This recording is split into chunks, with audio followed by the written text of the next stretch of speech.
Thank you, Madhu, for creating this, for introducing this and giving an outlook for this space. I would introduce Umang. I mean, it gives me a great pleasure to introduce Umang, our speaker today. He is a change enabler, a public speaker, and a counselor with more than 2 decades of work experience. Through his various efforts, Umang strives to sensitize society to help create safe spaces for the LGBTQ community so that they can maximize their potential and get their whole selves to work. Umang founded Gay Bombay in 1998, a first of its kind support group that has inspired lakhs of people to accept their sexuality and come out of their closets. It is one of Mumbai's longest running gay support groups, creating awareness through workshops, film screenings, and parties.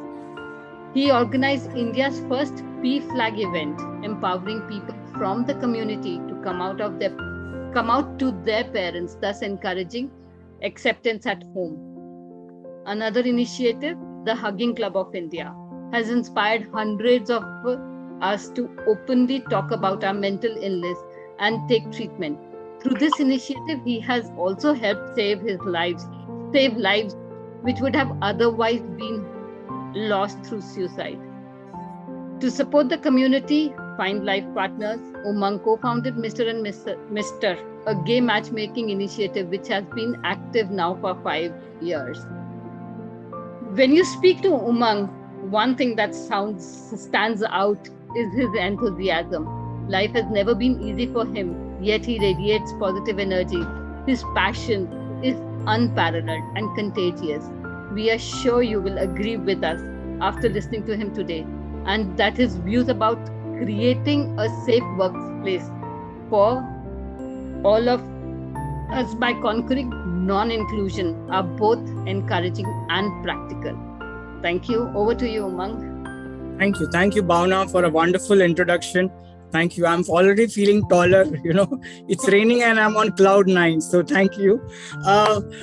First of all, I would really like this name Dilse, because under the project inclusion, because any change, you may have policy and legal, but agar dil se nahi aata hai na, it's not a change. You accept people by opening your heart. So you may have policies, legal, police and all, but till you open your heart and accept people, change doesn't happen. So I love this name Dilse, the inclusive stories and experiences, So thank you, Team Ananya, and this conquer inclusion, making safe spaces, workplaces for all. So what I'm going to do is, as Bhavna introduced me, that I've founded a couple of initiatives, but I just want to start with my story because I have founded a couple of things, but many, many years back, I had zero confidence. I had so low self-esteem. If there would be a bunch of guys, I would go and take a round and not go close to them because I was so effeminate, So I would like to start with my story and then we can have Q&A. Is that okay? Okay. Thank you. So as long as I remember, when I came into my senses, I realized that I am in a very different family, I am in a family where I'm born in Bombay. My mother is talking to ghosts and spirits, She is not your regular mom. And my father, whenever he got salary, he would not come home for 10 days. He would go to casinos and gambling houses. So I grew up in this environment, not really proud of my parents, My parents were a big embarrassment, In all this, I was effeminate and people used to call me names, Ladki, Chakka, Baila, Ijda. I've been grown up with all these names. My mother had a mental illness called schizophrenia. She would hallucinate. She would call up my uncle and say, your dead wife is in my kitchen. I am giving food and shelter, And my father would not come home for days, and all festive season when the neighbors' fathers would come home, my father would be not at home and my mom would be crying. So I grew up in this environment, if may I use the word, dysfunctional family, where I had very low self-esteem. And I I turned out to be gay, and I remember I was so effeminate, when people used to go and play cricket, I used to make dolls at home. I was scared that they would call me to play cricket and I wouldn't know how to hold the bat and people would laugh at me. So I come from that place where I I felt I was worthless. Why me? My home is not in order. I'm effeminate, and at once upon a time I thought I'm an alien. I'm attracted to men. I'm not macho enough. I like to play with girls. I like to make dolls, and I like dancing. And I'm not like other so-called men. And that's what happened. I grew up being teased and mocked. So there are two incidents which stand out, and today I can openly talk about it. But those were scars, when I was growing up. So I remember in SSC when I was filling my form, the principal said there is a male column, there is a female column. Does anybody need a third column? And one guy gets up and says Umang, and I'm 16 years. There are 40 people laughing and giggling, and I just thought कि धरती फट जाए और मैं समा जाऊं. I just wanted to bang my head and question, God, why me? Why did you make me effeminate and gay and gave this family also? Once I was at the 31st party at a building and I got a fish pond, and it said that Umang, just one second.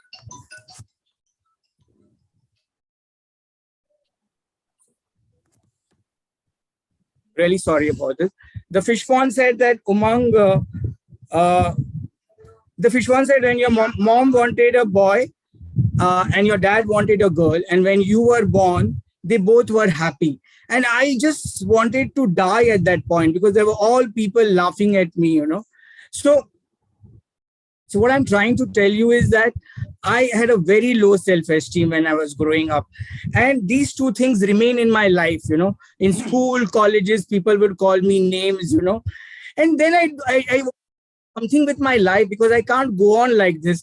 And then I mustered the courage, and that time, Shobha De and Ashok Rao Kavi were writing a book together, and I was 16 years old or 17, very scared, and I mustered the courage to call up Midday and take Shobha De's number, and I called up Shobha De and said, I want Ashok Rao Kavi's number.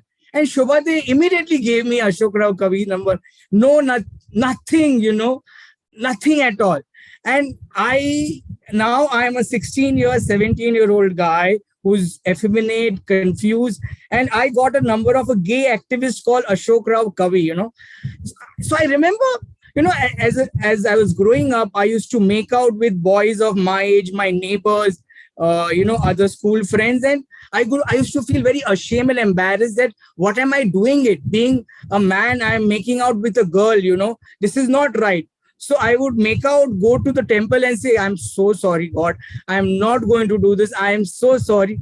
And do it again and go back to God. It was a cycle which went for years, because I was so guilty about, having fun with men, So I remember this Ashok Rao Kavi. So before that, I knew there's this magazine called Bombay Dost, India's first gay magazine, Bombay Dost. And I was like, okay, I should now get it, So there is something called as Wheelers in Churchgate in Bombay, And I mustered the courage to go and ask for a magazine at Wheelers and Churchgate, where I was doing some acting. I need Midday and all that. I was 16, 17 years old, and this was like in, I could say 89 or something like that, I told that guy with a lot of courage, I want Bombay Dost magazine, and he looks at me up and down and say, अच्छे घर के लोग ये magazine नहीं पढ़ते. And I was so scared. I ran away because I didn't know. For the first time I wanted this magazine, I'm not getting it. So long story short, I called up Ashok Rao Kavi and his mother picked up and I kept the phone down. And finally picked up. And I was a naive 18-year-old guy. And it was a mixed feeling, I'm scared, but I'm happy that for the first time, I'm talking to a guy who also identifies himself as gay. It was like a liberating, feeling kind of a thing. So I was a naive 18-year-old boy, and I'm telling, my name is Rakesh, and I like macho guys like Jackie Shroff and Anil Kapoor, and I want to meet them. And he's telling, this is not a brothel. And then I remember he told me that there is something called as Gokul, which is behind Taj Mahal, where gays meet at every Saturday night. And that's where I went, and that was liberating, to see people like me who were from middle class, upper middle class, educated, surgeon, doctors, to know that I'm not an alien. There are so many people like me, and it is okay to be gay, And that's where my journey started, where I started accepting myself, meeting people. But what I realized that the year was when I came out, I think it was 90, I think 90, early 90s or something like that. What I didn't like, yeah, of course, there I met my first boyfriend at Gokul. I realized that being gay was all about sex, Sex was put on a pedestal. Everything revolved around sex. And I didn't like that, So that's where I thought we should do something, because at that time, there were only two avenues. There was Gokul and Voodoos. They were gay bars. And once you entered, it is known that you are gay, So that's where I started Gay Bombay in 98, where people can come to Bandra McDonald's at a terrace, where I said there were chat rooms, there was no mobile, internet had just started. The chat room, I said that I am going to wear a black cap and you can come and figure me out and then come and talk to me, because it's not all about sex, And when you enter McDonald's, it is a family place. It is not a gay place. So that's where I started in 1998, sat on a table and wore a black cap, and people would come and sit next to the adjoining table, look up and down. Yeah, he looks like a regular guy. He doesn't have four heads, he's gay. It's okay. And that's how the journey started, where I started Gay Bombay in 1998.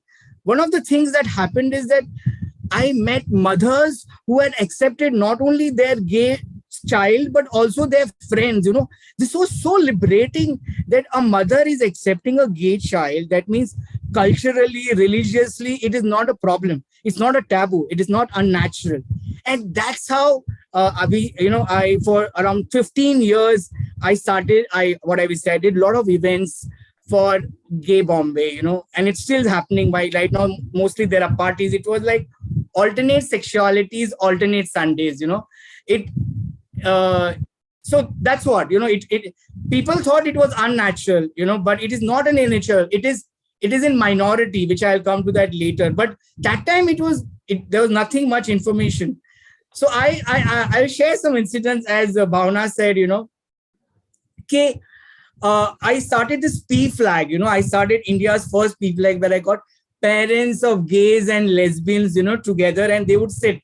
Because if a mother is accepting you, you can go and tell your mother his mother is accepting, so it's fine. I could connect my mother to his mother and come out. Because Gay Bombay was before Gay Bombay, gays were there, but they only used to meet for sex. This was a safe space which I had created for community building, a social space, which was first of its kind, So I will just give you a few examples which are like, very funny and very emotional also.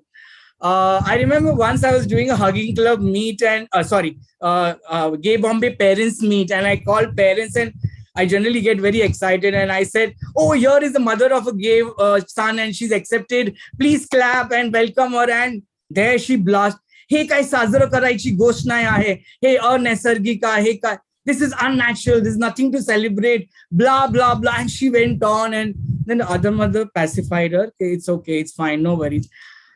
And there is another incident where a middle-class guy was struggling to come out to his mother, okay, my mother will accept or will blame her upbringing. What will happen, So with a lot of courage, he said to his mother that, Mummy, I am gay. And he said his mother is going to blast or cry. But you know what his mother said? Okay, why didn't you tell me before?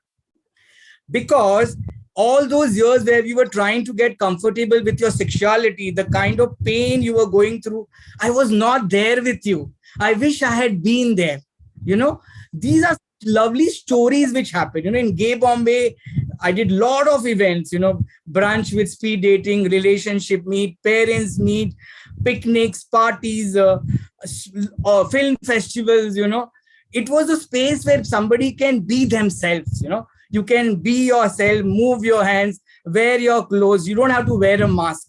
And we did lot of events. So I'll share something too very funny. At that time, you're very scared that what if somebody will ask you, are you gay, at school, colleges, or workplaces, and you don't want to lie also because there's nothing to be ashamed of, but you don't want to come out also because people will not respect you. People will, what do you say?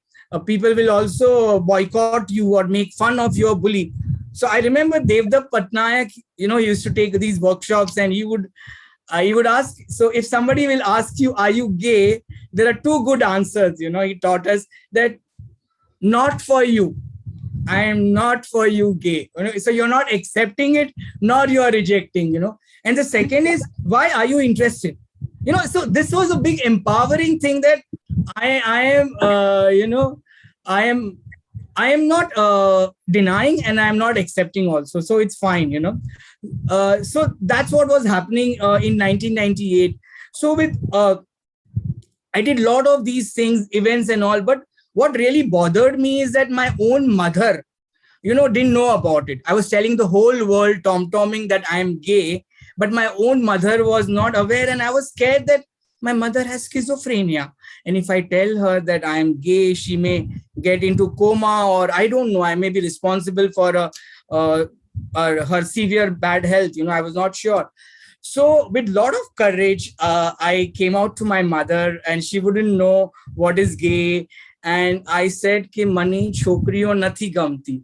I don't like girls, because she didn't know the word gay. Before that, I used to read papers and nonsense. Two girls are getting married in London and two guys are in love with each other. And she said, this is all nonsense and hogwash. But I was preparing her, So I remember telling her, and her first reaction was, this is nonsense. This doesn't happen. But, we underestimate my parents. I remember exactly 2 days back, she comes and tells me in Gujarati, Umang, pan be chokra o rat na su kare. What do two guys do at night? She came and asked me, which was like, I didn't know what to reply. But she kept on telling me, let's go to a psychiatrist. And then we went to her psychiatrist, and the psychiatrist explained that this is what it is. It is natural. At least he doesn't feel that he's a girl trapped in a man's body. He's not self-harming her. He's accepted him. And that's how, my journey started, where I came out to my mother, and my mother would, I remember funny incidents. My mother would then go through a lot of puja and all that stuff, trying to change me. And I remember any friend would come at home, and she would drag me to her room and say, "Yeah, Taraji, what she lagan nathi karwano. He's like you." So she was going through a whole acceptance journey, And once my friend came at home, and she started blabbering, my son is gay and he's not going to get married. He's going to get married to a man, and this is that. And are you also like that? And he said, Umang, my mother is never going to meet your mother in life. So this was her journey where, I had to help her. And I underestimated her. I remember when I told her, Mom, it's time for me to leave the house. I'm 40 years old. And she said, have you found a life partner? I said, no. Then why you need to leave, So what I'm trying to say is that sometimes we underestimate our parents. So that's what about Gay Bombay, I took a lot of people to psychiatrists to make them understand. Parents who wanted to change their son, I took them to psychiatrists and did a lot of events for around 15 years, And then what happened is, I realized that I was very ashamed of my parents, because they had mental illness. So somebody told me very profound. And what somebody told me is that, Umang, your mom did not choose schizophrenia. Schizophrenia chose your mom, And this was a turning point in my life, because all this while I was questioning God, that why my mother? Why my mom? Why is she? And I realized she herself is a victim. She did not choose the mental illness. Mental illness chose her. And that's how I started Gay Bombay. The triggering point of Gay Bombay is one of my gay friends who committed suicide in Hyderabad. He was 40. His career wasn't going anywhere, he thought, and his boyfriend had just left. And that's how I started the Hugging Club of India, where I started talking openly about mental illness. And today we are in 4 cities. It's a safe place where today people are openly talking about, okay, I hallucinate, I see ghosts, I am on drugs, I have depression, I am addicted to sex, I have got through a lot of childhood trauma, and I only know to cope by self-harming. These are people who, including me, have mental illness. But because of the stigma, we were not taking help. And that's how we started talking about it. For the last 5 years, I've been getting psychiatrists and psychologists for various seminars, workshops where people can openly talk and accept. Because what I'll tell you two things. What happens is, if you can't control your pain, your hernia, your tumor, you will rush to a doctor and you will take help. But if you can't control your anger, your negative thoughts, you will feel I'm a loser, I should hide. But unlike any part of your organ, brain is also an organ, na? Yeah. Umang, if I may just ask you a question. You said a lot of things, and we're trying to assimilate all that you said. You cited a few examples. Can you also share with us a few examples about how people have grappled with being, a marginalized community at the workplace? What did they deal with, both in terms of, how they interacted with, or how with their colleagues, as well as how they protected themselves and their mental sanity? Because I'm assuming that gets impacted from all the bullying that you spoke about. So can you address that a little bit? Definitely. Thank you, Lakshmi, for getting me on track, because I will keep on talking. I'm a blabbermouth. So thank you for getting this on digressing. Okay. So as I said, I had lot of these sessions where how to deal with people bullying at workplace.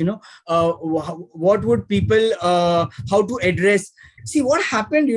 When I was coming out and I was seeing that lot of people, when they went to workplace, they did not continue working because they were harassed and bullied. At those times in late 90s and early 2000, people stopped working, underperformed. They took jobs which were sedentary or not a corporate, or one mind shows and small business houses, because in corporates they were bullied and teased. There was no DNI that time. Yes, Kapil can ask a question later on. So there was no DNI. People were bullied and you didn't know what to do. You couldn't complain. But sometimes, they were thick-skinned. I remember one guy telling that if I switch like a girl, I can't help it. This is the way I am. You have to be thick-skinned. We didn't have a choice at workplace when people would bully and say, okay, you want to be in the girls' team. Today you can complain to HR and DNI, but there was nothing, So what happened in the workplace is people lost their job, people underperformed and didn't maximize their potential. If I would take this project, I have to travel and I can't travel with my straight colleagues, they will bully me. I can't in front and move my hands like a girl. They're going to laugh at me. So these were the challenges at workplaces. So, before we get to a couple's question, just as an add-on to what I said. So obviously you have to be thick-skinned, but also the fact that it reduces your sense of personal, your self-image, your personal accomplishment, and maybe at a certain point also causes burnout. So, now I'm like switching to the other side, right? How can allies at the workplace help in supporting, people who are trying to cope with this at the workplace? Can you sort of address that part a little bit? Sure, definitely. Today, the times have changed and their allies are so supportive. They want to help. First of all, proactively, what ally can do is talk about LGBT issues and bring out topics from nowhere. I saw badai ho, or my friend is gay, or times are changing, bring out topics like these people should get rights for gay marriages. If I hear somebody talking to that, then I will open up. You are creating that kind of environment as space that, hey, she's a fag hag, she's a friend of gay guys, so I could go and open up. So the role of allies, first of all, is to accept people as humanity. They are humans. There are all kinds of people. There are all kinds of roses. So all kind of sexuality. I don't say I will accept only pink rose and red rose. I accept white rose. So I, as an ally, accept all roses, all sexuality. And if somebody is, so suppose you are in a group as an ally in an office and somebody is bitching or talking something, oh, wo to aisa hai, uske hands band hai, wo to ladki jaisa hai.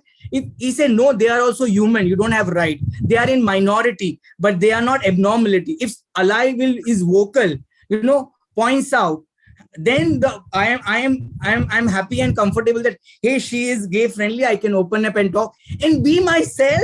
Come out of the closet at work. If I can come out, I can do so many things at work. Just imagine that whole fear of what will people say. I'm not exploring my full potential at work, which is so important. True, but allies also have to deal with a lot of resistance, right? People who genuinely want to be advocates and allies.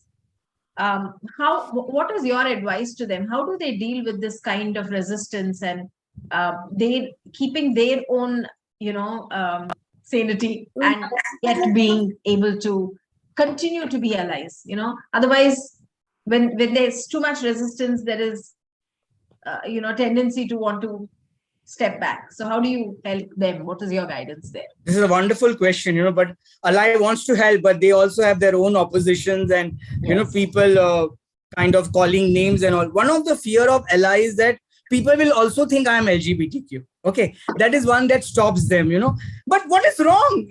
Even if they think, if somebody thinks you are left-handed, so what? It should be as normal as regular that if they think I am LGBT. Nobody is going to worry, oh, Umang is left-handed or Madhujita is a left-handed. So what? So even if people call me, think I'm LGBT, so what? It's okay. That kind of belief. Secondly, if it is a humanity, you are accepting, you are progressive, you are accepting people the way they are. Because being gay, people have gone through so much. Life is not easy. As an ally, you are compassionate and kind and giving them an environment to be themselves. Okay. Secondly, it is a major part you can't ignore. 8% of the population is gay. So you can't ignore. It is not something in the fringe. It is a mainstream. You have to accept them. And second is, why are you thinking, oh, my son, my family, nobody is gay. Why should I support? Why should I be an ally? Do you want to wait for it? Tomorrow your son, your brother, your nephew, your cousin is going to come out as gay. Then why not do it now? That's what I tell allies. And also, it's not just about gays, right? I mean, any kind of, I think you made a point earlier, which was really beautiful, right? We're all humans and we all have differences apart from similarities. And inclusion is all kinds of differences have to be embraced. And you very clearly said that, the productivity, creativity, and Ramna has also put the point there, it increases, it enhances it. It's much, much more when you have such a diverse group of people who come together. So I think inclusion and being allies is for anything where any aspect where there is some kind of discrimination. All of us face discrimination as well on whatever criteria, being a woman, being ageism, everything has come into this gamut of discrimination and inclusion. So yeah, I think it's so in that sense, allies are universal. At different times I'm being discriminated, at another time I'm being the ally. So we are playing all roles. Yeah. So you rightly said we are discriminated in all area of life. Now, if I'm dark skinned, I'm discriminated. I'm fat, I'm body shamed. But the thing is, in nature, everything is diverse. The flowers, even the dog and human being are living together. They cut. Why can't people stay together of different sexualities, right? That's very true. That's very true. Madhu, do you want to ask a question? I think you unmute. Madhu, we can't hear you, Madhu. Yeah. So, of course, you've touched upon bullying quite a bit. Now, how does one deal with bullying at workplace? Come again. How does one deal with bullying? Bullying and harassment. Okay. Because that's, I guess, because all that leads to mental illnesses, it leads to burnouts, it leads to everything else that is not wanted. Now, okay. While we say that, but bullying still happens. So how does one deal with it? So can I basically, answer how this does one because... protect oneself, like build your shield around? Yeah, so there are many things, I want to also share a slide and answer this question with that. But see, it's first of all, bullying affects you because you have not accepted yourself to begin with. There is so much still stigma that I am not fitting in, I am not like others, I am lesser, I am inferior, I am not a real man or a woman, So I want to share this with a slide, so yeah.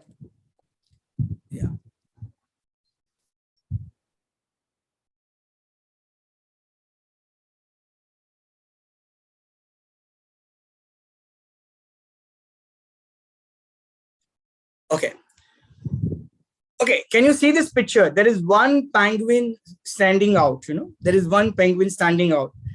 So I'll share this is what example I give, just imagine if you are a fish staying with squirrels all the time of your life, you will feel I'm a tree, I can't jump, I can't run fast. There is something wrong with me. My color is not brown. I need water. I can't come out. I'm inferior.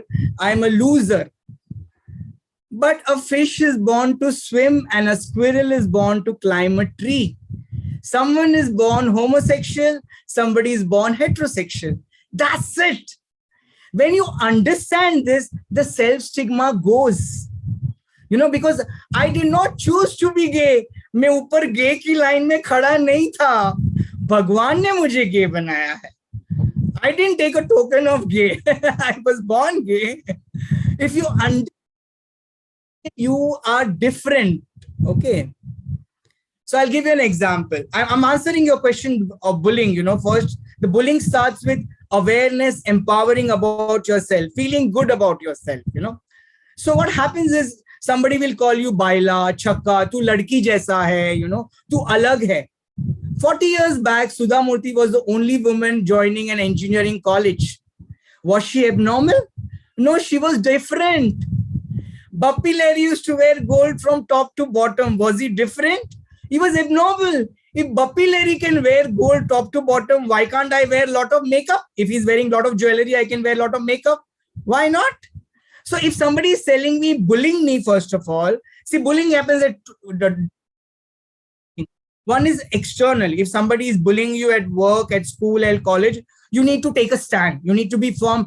I cannot tolerate this. I will complain to HR, school principal, dean, whatever.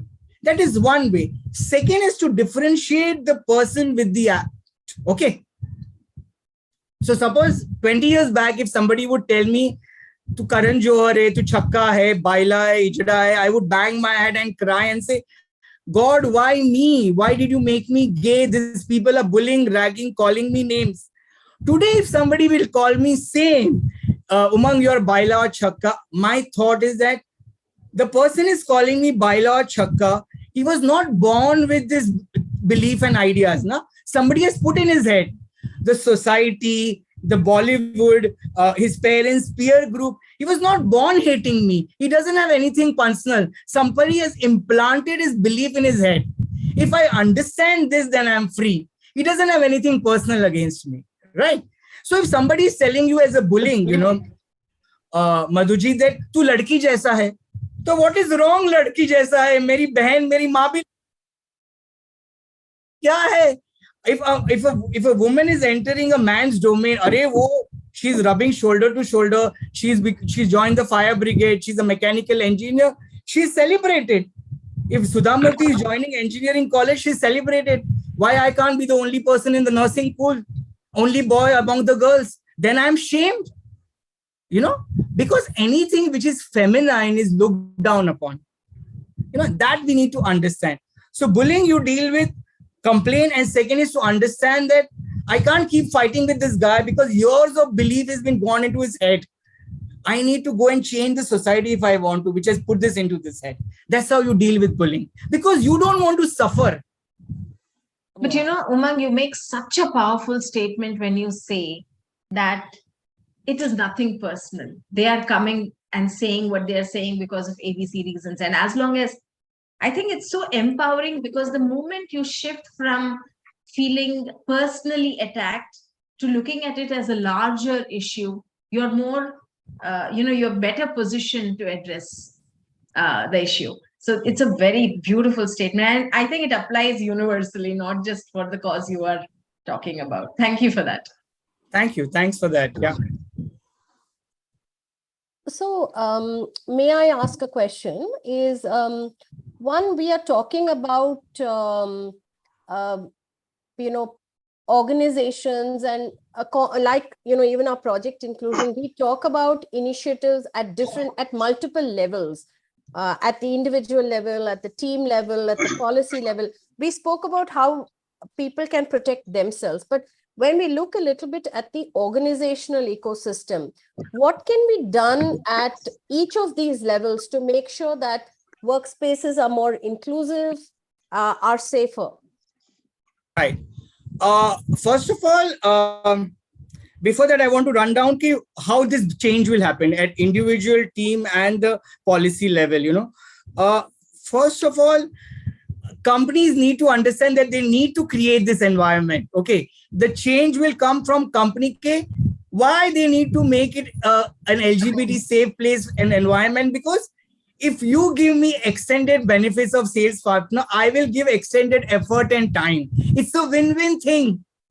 Okay. So if you are going out of your way and bringing insurance policy to my partner and giving me adoption leave, I will go out of my way and work hard, spend extra time, extended benefits, extended hours. This is the mindset that company should, put into it. If you help me to move the hands the way I want to, I will move up the corporate ladder. You give me an environment where I get a sense of belonging, I will give you a sense of ownership. It works both ways, right? Do that for me. Because we are human and we LGBT people are very emotional. We see that if you are putting a red carpet, we will give pink wings to you. We'll do that. Wonderful. Awesome. Yeah. Very, very powerful statements. Thank you. Today, what happens is there is statistics. Millennial and Gen Z boycott companies which are not progressive, which are not LGBT friendly. So a person may have a lot of offers, but he will take up your offer at a lesser pay. If they see that you have HR policies in place, you have DNI in place, you have these insurance in place. These are all allies, not LGBT people. They want to get away with the discrimination. They are equality. So today, if you want clients, you want young talent to come, you have to make LGBT friendly people, right? Yeah. So if you want to be a topmost company, you want vendors and clients, you have to do all these changes. And the most important is, sabse bada hai rupaiya. 8% of the population is gay, and gay is dinks, double income, no kids, They have lot of spending power, and there are statistics in front of you. They have so much hidden potential. They have buying power. So you need to make space for them. You need to roll out, forget the red, pink carpet for them. That's what you need to do. Coming to your question, at individual levels, what can we do is individual, as I said, we need to have all these sensitization, making them believe self-stigma should go, creating a sense of belonging. If 8% of the people are LGBT, then are 8% of your staff come out? No, then why not? Oh. So you have to make such kind of spaces for LGBT people. When it comes to team, you need to have Pride Month, not just one day or 1 month, 365 days Pride environment. Yeah. Your team, you have policies that you don't call ladies and gentlemen, call folks. Call everyone. Don't say husband and wife. Say partner. Create such kind of environment. Create such a strong, empowering environment. If somebody is blackmailing me, bullying me, or not giving projects, I can go and complain. As a team, you can do that. And so as the policies is in place that I can take that those benefits, those policies, and fight for my right. So these are the things company can do. And Umang, I just want to sort of, you said it, I want to highlight it once more. You said when organizations are more, embracing all kinds of, diversity, then the younger talent is choosing them. And it is not only people from the LGBT community.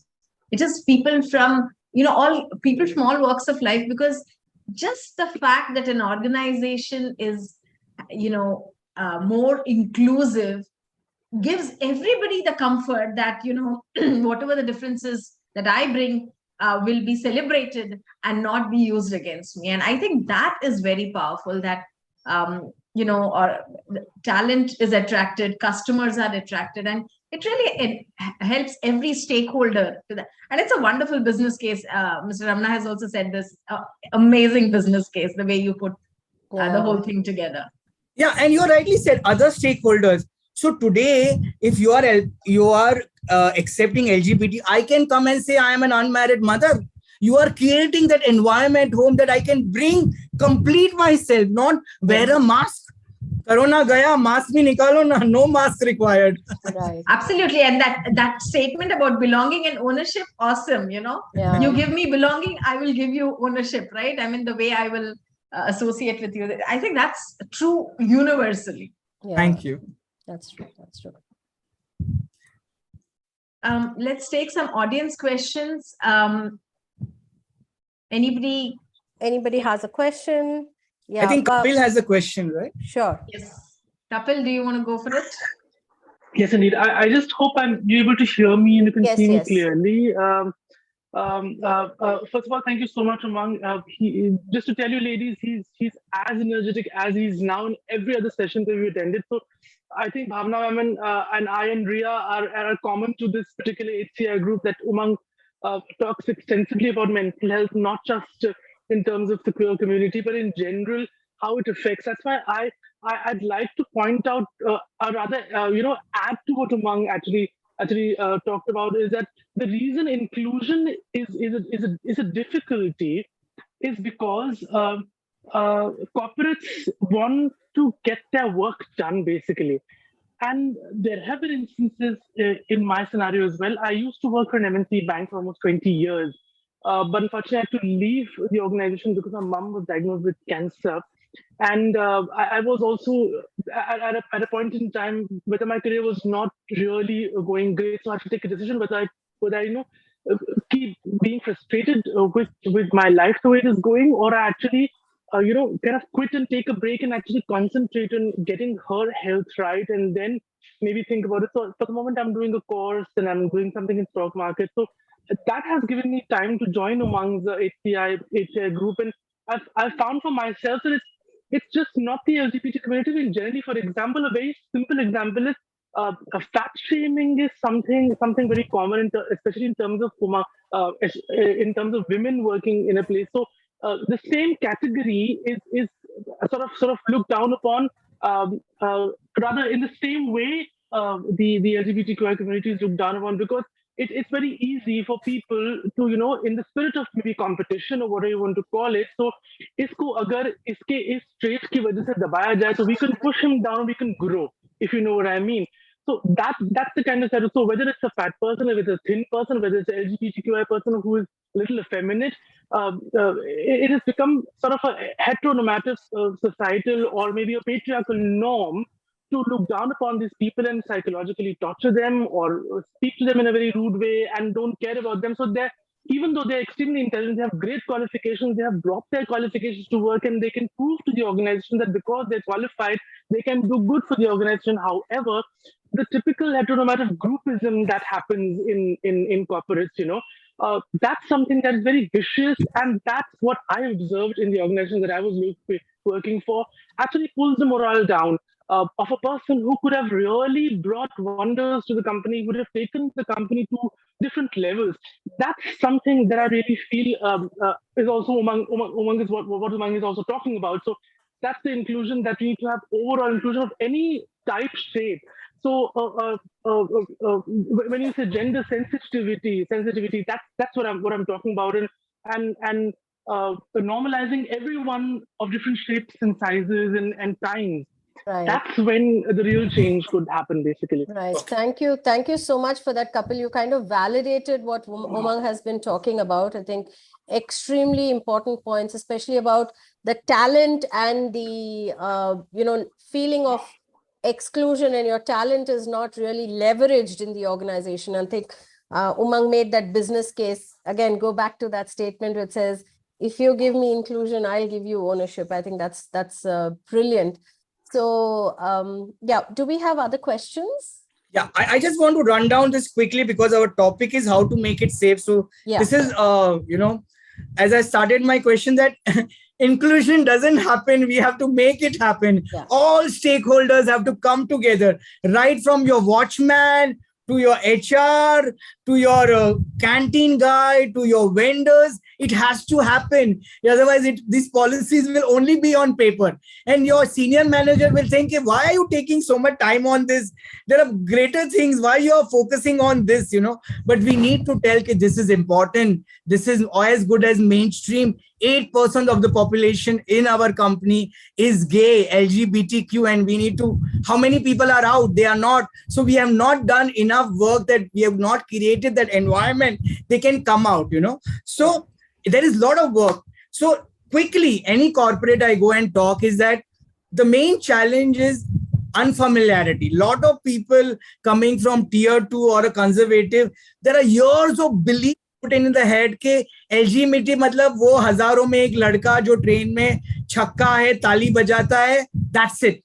He doesn't know that an LGBT person can be the neighbor, तुम्हारा दूध वाला, your banker, your doctor. He doesn't know. So there is a journey from unfamiliarity to advocacy, which every corporate needs to go. Unfamiliarity to familiarity. Familiarity brings comfort. Comfort brings accept and respect. And finally, respect brings advocacy. This is a journey, step by step, every advocate, every corporation. In fact, as you were saying something, I had a question. So let's say there's somebody in my team who is marginalized, and I strongly feel and I support them, and I'm an ally. But then I feel my boss is not treating them right. In a corporate kind of environment, most people would keep quiet to say, "Arey, why the hell should I put my career at stake?" So how can people support peer levels when you're dealing with senior leadership? Right. This is a very tough thing, because till the senior management doesn't support, there is very little you can do, but that doesn't mean we should stop trying. First of all, if somebody is marginalized, wait till that person comes out. Let's not jump into the conclusion that he's from the LGBT, or maybe he doesn't want to come out. But what you can do is you can talk about that issues, first of all. So bring him a sense of belonging. It can be only you person, but I could come and tell you, when I am with you, I need not be thick-lipped. I can be myself. I can tell that I have a crush on Jackie Shroff, or I have crush. I don't have to talk about Sunny Leo. I can talk about Sunny Deol in front of, give me that space and give me that. These are small things. Allowing me to call as a man, as a she and her, it's a big thing for me. If you could call me Uma and भले सबके सामने उमंग बोलते हो, private में if you tell me Uma, I am so happy. Right. So these small things are wonders. And you need to keep on pushing. We need to tell HR and do a lot of events. We need to start trying and tell them in their language. As I was talking about, if you want new talent, if you want, more people to come, or you want better productivity, then we need to do this. Otherwise, you are a dinosaur. You're obsolete. Tell them you want to be progressive, right? Not regressive. You make an excellent point there, Umang, to say that you should not push people to come out of the closet till they are ready. That's so important. Don't fight their battles for them, but if they come out, then you support. Yeah, And absolutely. also, I think, Umang, in a workplace, where is the space for talking about who is LGBTQ, who is something else, and what peer? I think if we can constantly bring one's attention back to not the persona of the person, but to their contribution and performance in the work, and how they contribute and enrich that space. I think some of these conversations become redundant, because why are we discussing somebody's sexuality at work? Why can't we just talk about why are we there? We're there for work. So can we Absolutely, just be absolutely. more inclusive and talk about what brings us together, rather than look at somebody and separate them and talk about their sexuality? I think that's pretty Yeah, Absolutely. Lakshmi, you have hit a six like Virat Kohli. Lakshmi, Yeah. who's come back to we gays form are now. articulate, we are passionate, we have good sense of dressing, we are compassionate, we are articulate, and we happen to be gay. That's Yeah. it. Absolutely. And sorry, and this happens, as a woman, I see this as well. So if I'm going to a very important meeting and I'm wearing a salwar kameez or a sari, people are like, don't you think you want to wear a pant and a coat? Isn't this also a form of the society telling us that if you are a professional, you should be dressing this way and not this way? Where does this come from? Why can't a professional dress the way they want to dress? Why are we imposing or making this statement about, if women are professional, then they should be in a coat and a pant? Right. So these are all new stereotypes. These are new stereotypes. Exactly. Absolutely. मेरे skirt के माप से मेरी talent much don't think about my talent from the length of my skirt. I can go the corporate ladder in short skirt. I'm on a long haul in a short skirt. Or in a sari and a big bindi. How does it matter? So everybody, Absolutely. I know you'll hate me for this, but I'm mindful of time. We just have the last few minutes left. So We had almost 20 minutes. 20 minutes. Okay. Okay, I'll just run down this quickly. So it is, how can you make safe spaces at workplace LGBT friendly? First is have reverse mentoring. These are people around their mid 50s and 60s, and they are lost. They don't know what is happening. The world has changed. Ye kya ho raha hai? So reverse mentoring is required, where you get these young people and they update you. Hey, you can't call these names, you can't say a girl should dress like this or talk like this, or ye ladki jaisa hai, and this is only for girls, and this is only for all these pronouns and all. Young people can come and do reverse mentoring. That is familiarity. Sometimes, as you said, Hema, we really don't know how to start a conversation with them, because we are scared we may hurt them, because we may it may bounce, it may backfire. So you can have this how to start conversation. There could be a rainbow alliance, where all these people in the senior management can come together in a classroom, and there are these mentoring programs, there are these awareness and guidelines, case studies, stories talking about people who are successful, like Vikram Seth and Dhyan Chand and Duty Chand, that athlete, and all these successful experiences. All these rainbow alliance can happen, where all the stereotypes are broken, myths are broken. Employee benefits, yes, you bring in policies and you talk about it. I can take adoption. Even if I'm gay, I can bring my partner to the office party. My partner will also get a same-sex benefit. Or even for my sex change, all these policies and all, when you have acceptance and respect, you bring in policies. That's you bring acceptance and respect, different washrooms, inclusive washrooms, where everybody is there, kind of a thing. A helpline where I could talk about it, okay, I am gay, a lesbian, because I am facing so much trauma at home. So at work, if there is a helpline, it will be wonderful.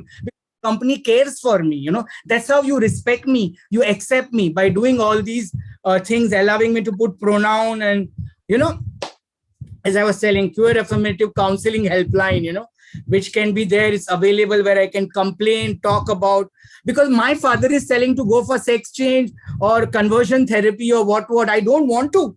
At least my office is there to support me, right? It's a second home. I have a sense of belonging. And as I said, I have a sense of ownership with belonging. Okay. You can have a project trans, where you can pick up people who have left, as I said, because they are trans, they are effeminate, they cannot continue. Employee can, sponsor their education and then absorb them. These are the steps, acceptance and respect. And then comes advocacy. This is the last thing, and it is a must, where you go out and shout from the rooftop, okay, we are LGBT friendly. You don't give companies, you don't have vendors who are regressive. You give like how you are sustainable, green, you give money to. Don't give to someone who's regressive, because they are not sustainable. They are not moving it with the time. So you don't give money to coal companies and all, because it is not sustainable.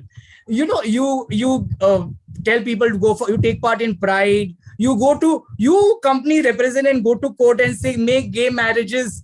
You do all this. That is what advocacy comes, That's what you need to do. And when I see my company going on the rooftop, I will do anything for my company.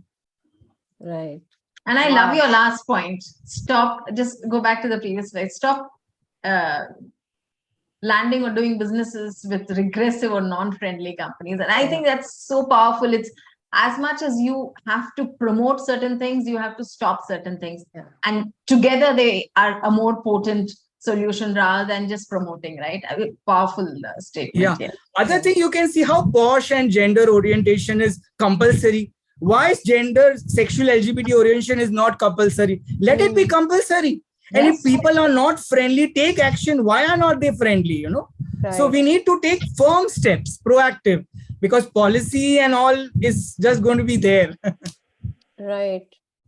Yeah, while it's there on paper, till the intent is not there, till people are not accepting and living that spirit, there is going to be a disconnect. And I think that's where these policies of, I will not work with a company which has regressive policies or which has regressive practices, because everybody introduces policies and numbers. We should hire so much, we should have this kind of numbers, but then in the intent is what is the true test. Yes, you are right. Absolutely. And my company is taking a stand, so I can also take a stand then. Right. That's powerful. So do we have any other audience questions? I think even Article 377 being repealed in 2018 was initiated by corporate India, not by the interest groups, not that came from the political will. Yeah. Yes, Ria has a question. Yes, Ria. Yeah, so my question is that in case we see like bullying happening, so somebody from the LGBTQ community being bullied right in front of you, and if I'm the ally in that organization, and people are sort of choosing to ignore it, so how can I help that person then and there, wherein they are supposedly like there's just one gay guy being bullied by 3 heterosexual people, and I'm witnessing this happening, like it's been happening for say 2 weeks at a stretch. So how can I help that person? Thank you, Ria. We need more fire gags like you, to protect us. We need that. First of all, it's from the inside that taking a stand for the LGBTQ doesn't make you an LGBTQ. That clarity should be there in my mind, because I'm sometimes scared.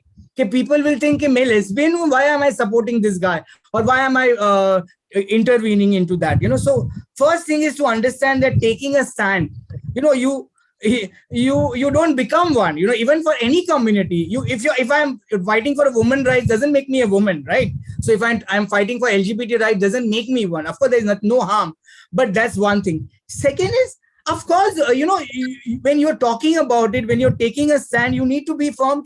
Hey, this is 2022. You need to stop all this. You need to take a stand. I will talk to HR. I'll complain to police, because as she said, 370-17 is there. There is no crime. You can file a case against bullying and all. You need to take a stand. You need to you need to speak your mind to that person. This is not allowed. Just because you think he's weak, it is not allowed. This is not accepted. You are regressive. From where are you coming from? You need to tell them, open their mind. But sometimes it's not what you say, it's how you say. You don't have to tell, okay, you are like this, you are this. Tell him that if this person happens to be your brother, your nephew, how will you react? Because if you tell me you are rude, you are a dinosaur, it's a very human thing to back off. No. But if you make me understand that if you are talking to like that, I feel that way. If I am accusing you are this, I will not take it. But when you say this, I feel bad, I feel hurt. That is the way you talk, not what you say, how you say. Right. So powerful, yeah. Your words So are powerful. really so powerful, and they're so Not- universally true. That's what I love about what you're saying.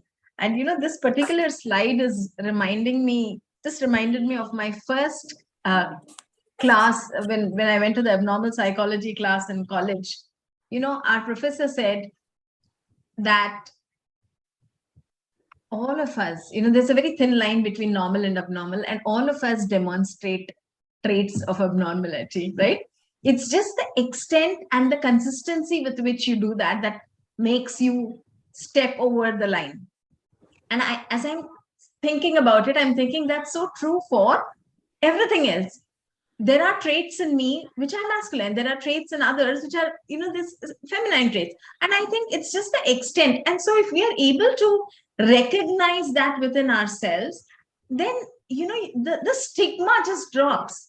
It's just that what is the greater inclination? Yeah. And at the end of the day, it's so normal and natural, like you put it. So I think it's so beautifully explained by you. It's so universally applicable. Yeah. Thank you, Umang. Thank I just really enjoyed this, and I think like so many of them have said, oh, so powerful. Yeah. So Thank you for uplifting me throughout, and backing my thoughts. Because how many people will fight? You can't keep on fighting. Yeah. I'm going to lose energy. I am Right. going to deplete. How many battles I will fight? Correct. And also, that is his belief. 20 years belief I can't change in 2 hours. That's true. In fact, I'm just going to take on a statement made by Dr. Usha Pantula here. She says, bullying anyone need not be tolerated at all. A role of the bystander is extremely crucial in preventing and escalating these issues. So I'm reminded of, these college anti-ragging helplines. And I still remember there was somebody whom I knew where the student was just passing by, sipping a cup of tea, and watched someone being bullied, harassed, ragged. And he was also suspended because he said, you should, the management said you should have reported that immediately. The fact that you watched and walked away made you an accomplice to that. So I think that's also something that, I kind of resonate with what Dr. Usha is saying, that you shouldn't be silent, saying that, apna nahi hai that issue, to koi aur dekh lega. And Mr. Ramna has also been saying that, he has said that multiple times, there's nothing called neutrality. You either are, silence is a form of acceptance, right? Correct. You either speak up, or if you don't speak up, you're a part of the perpetrator. Correct. Having said that, there should be an environment that when I speak up, it is a cordial environment. I should not be in trouble. The law is in my side. Sometimes I want to do so many things, even accident, I want to help, but I don't have the time to run around to police and all. Similarly, I want to help, I want to take a stand, but will I be punished for it? So it works both ways. We need to keep everything in check. Absolutely. And I really liked, Umang, what you said, like it's not what you say, it's how you say. It's so powerful. It's such a wonderful statement. Like how you say is great.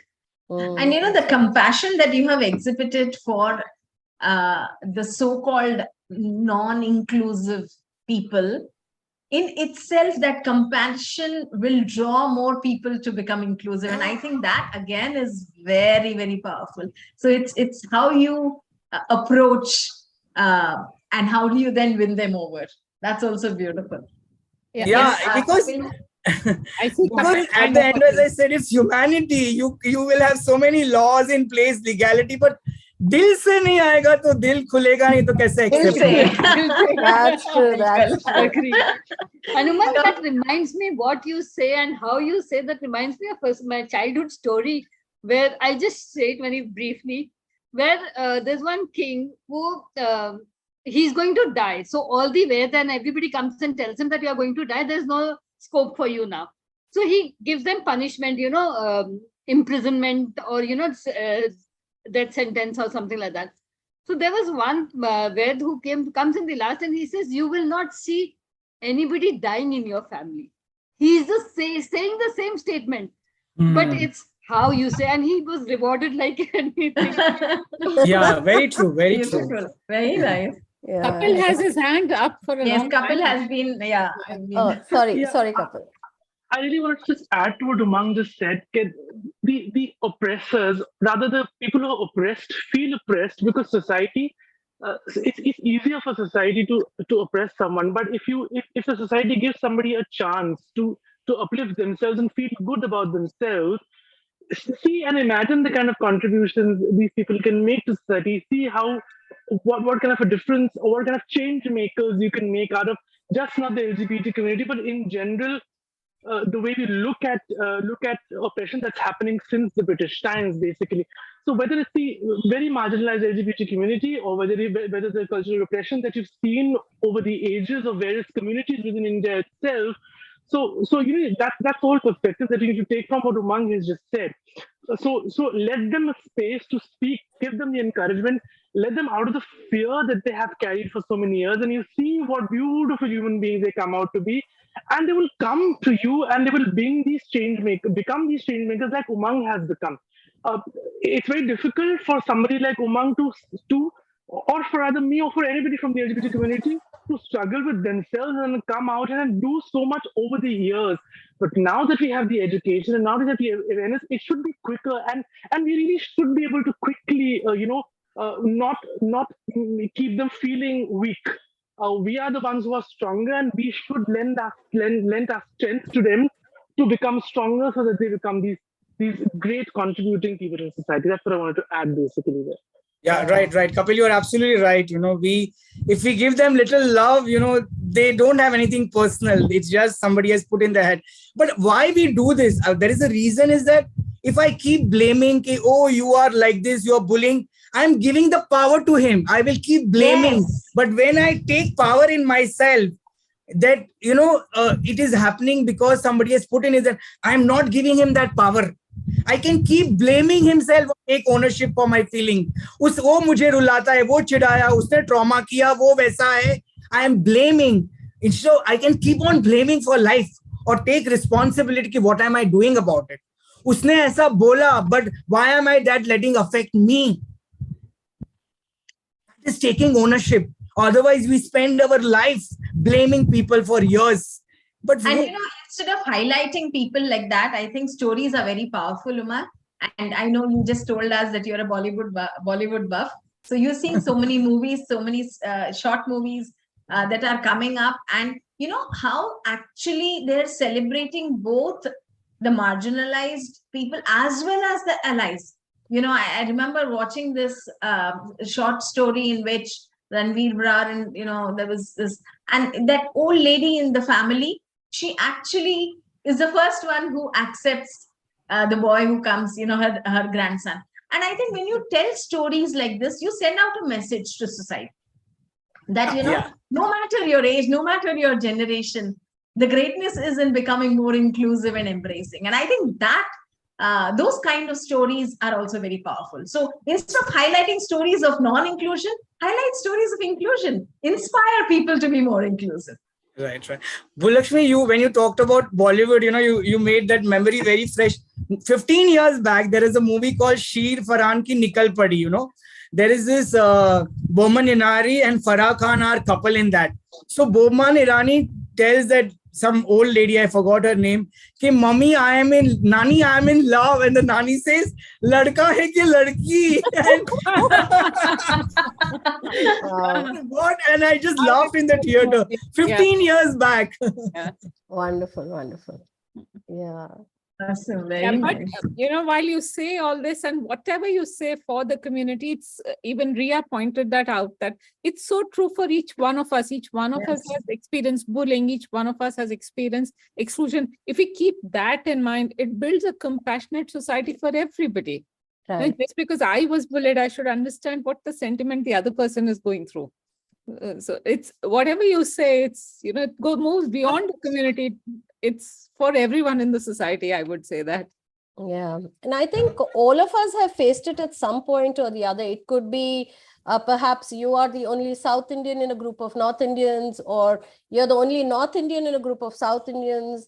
Many things like that. You're the only slightly plump person in a group of extremely size zero people. Things like that, right? Non-English speaking in an English speaking group. Yeah. Speaking English with an accent, with a very mother tongue influence. Yeah. All that kind of and coming back to another point, when all these examples are being cited, first you have to accept yourself. If I'm going to feel, I can't speak English well, or I come from a native language speaking school, and therefore I can't. So if I am not an acceptance, I cannot expect acceptance. So I think first of all, be comfortable with yourself, in your skin. Yeah. And I think that also you mentioned, and that's when you keep the power with you. Yeah. I am not fitting into the image he has of me. That's it. There's nothing wrong with me. He thinks Umang will come in suit and I go in ghagra. I am wrong. No, I am not fitting of Umang in a suit in his mind. I am Umang in ghagra. Be comfortable. Right. That's it. And that is his mental box, like Kapil said. Into his image. Sorry, yeah. Right. Yeah, no, So like Kapil said, that is his mental image. Yeah. Bulakshmi, I think I got the timing right now. We are at 8:27. Yes. 3 more I minutes. request everybody to switch on their cameras for the next, maybe 30 seconds, so that we can get a pic of everybody. And this will go up on our social media page on LinkedIn. And Madhu, you can again put the Mentimeter. So I'll do that. Okay. So may we request everybody to just for a brief while switch on cameras, please. And don't be against the light. We want to see your faces. Yeah. Yeah, and in fact, I wanted to add one thing, that I've been a part of bullying people when I was a kid. So I used to bully kids. Now I know what now you know better. Okay, all right. As a kid, like up to 3rd or 4th standard, I was like hitting people around. So Kapil, you've logged in from 2 devices, is it? I see 2 couples. Yes. Okay. From his phone and Dr. Bhaskar Rao. I just typed in that the sound is better on the phone and the picture is better on the laptop. So do apologize for that. The best part about photo online is you don't have to stuck your stomach in, Yeah. And this is Jugad at its best, Kapil. Okay, so the others are camera shy. Shall we just go ahead and click the pic? Yes, we've got some more coming. We've got some more. Great. Thank you. Okay.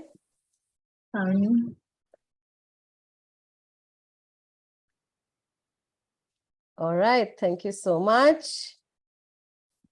So, Umang, I think it's just been mind-blowing, the kind of thoughts you shared. You've just been so candid about some of these statements, and you also made a business case for creating safe spaces for the LGBTQI community. And I think that's the way businesses are going to look at things. And if they don't, then you have the external environment, which is going to kind of force them to do that. So on that note, let me thank the audience. You've been a lovely audience. We would like you to just share what has been your key takeaway after attending this session of Umang's and hearing Umang. We're just putting up a Mentimeter link. You just have to click on that link and type in what you thought was your one key takeaway. I'm sure it's difficult to put one, but you can put more as well. More, minimum one. Yeah. And Madhu, I'll request you to share screen so that people can see what the others are typing.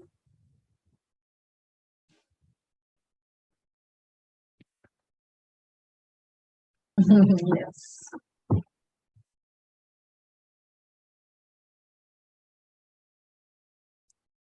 Diversity and inclusion.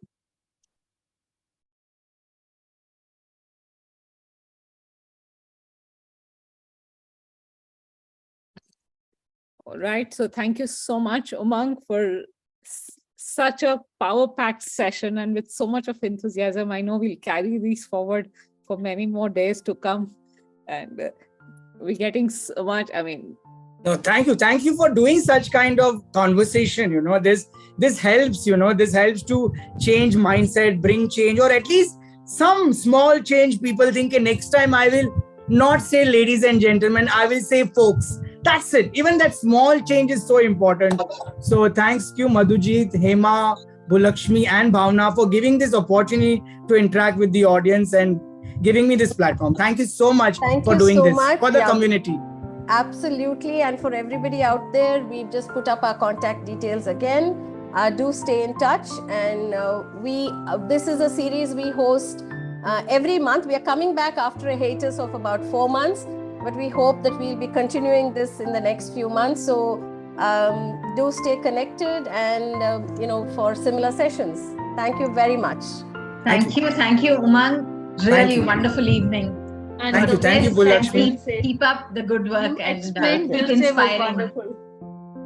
Thank you, Bhavna, for giving me this opportunity, for recommending my name. Thank you. Thank you so much. Anytime, you're great. Thank you. Thank you all. Bye. Thank you for the great participation. Bye, Kapil. Thank you, Kapil, Ria, for being here and being cheering for me. Thank you. Always there, always happy. I think that was Ramana who was cheering the most in the chat. Yes, Ramana was the most. Yes, absolutely. Yeah. I think Ramana made an excellent summary. Absolutely. We would like to hear you as well for some time at least. Telling me. Hello मेरे को सबसे अच्छा ये लगा कि to make the top managements give room for diversity, inclusion to the marginalized people, talk in the language of profits. One. The second thing is that people who are bullying you, be more compassionate towards them because they are carrying a baggage. That is another one, and requires a lot of resilience and emotional intelligence to carry out this journey. Thank you, Umang. You have inspired us a lot. Thank you. Thank you so much for your kind words. As I said, always back to Marxism whenever I am in a doubt. Oppressor and oppressed. There is no neutrality. Always stand for the oppressed people. Absolutely. Thank you. Yeah. Wonderful. Thank you. Thank you, Mr. Ramana. Thank you. So Thank you. Bye. Bye, everybody. Good night. Thanks once more. Bye.